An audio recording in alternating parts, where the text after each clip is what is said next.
So some of you may know, I'm not even high. I coach basketball, but I'm also a board member on the local youth league. And in our attempt to make every team even, uh,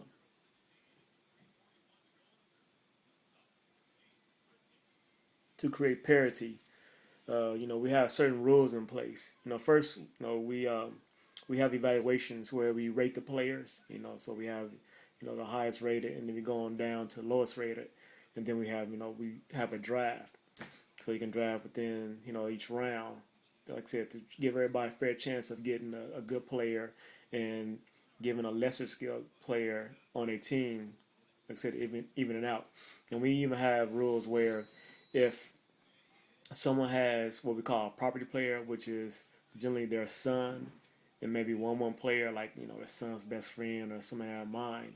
If they're high rated, like number one rated, then we have rules or punishments even that we have in place to try to prevent from this team dominating. If you have in a team of 5 kids, you have two of the best players. That's already giving you a heads up. And if you can get another high rated player, then most likely you're going to dominate the league.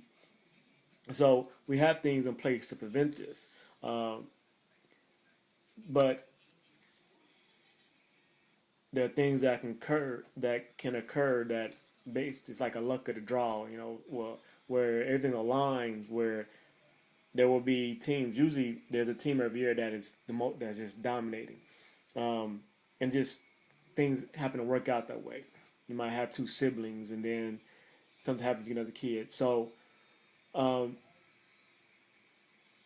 things can happen where we're trying to prevent actually occurs, and that's the thing I want to talk about the actual prevention of and the desire to truly prevent things, the desire to truly have things occur or not occur, and being thorough and precise in doing that, and examining exactly what you want and examining it in truth so as to prevent it in truth from occurring. So it's looking at every situation and saying, well, if this happened, well, this can happen. And if there's a chance that it can occur, well, then you're not actually trying to prevent it. You're trying to discourage it, but you're not truly trying to prevent it. And we can take that and we can expand it out to the world as a whole.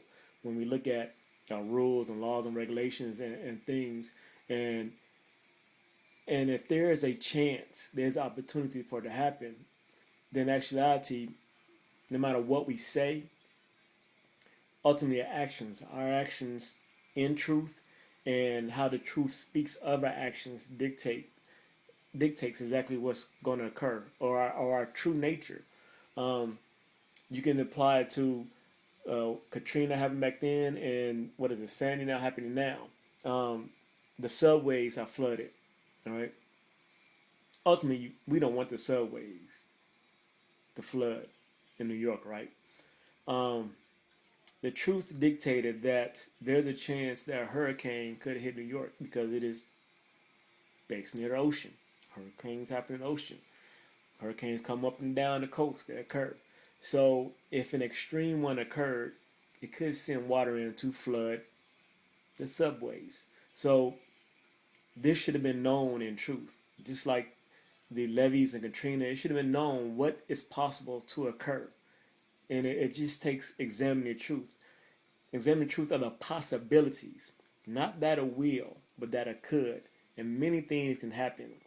When you take anything, once again, it's just a chance of happening. That's why I feel there's no such thing as impossibility, because all you're doing is just talking about the chance, the opportunity, given the chance. A 1 in a million, a 1 in a billion, 1 in a trillion. If it takes 1 year, if it takes 10 trillion years, can it happen? Can it possibly happen? And the question is yes. Then for you to say that you don't want it to occur has been invalidated. It's been invalidated by truth. Because truth will say, well, then you should have done this. You should do this. You should be prepared for this. And if this occurs, this is how you should react.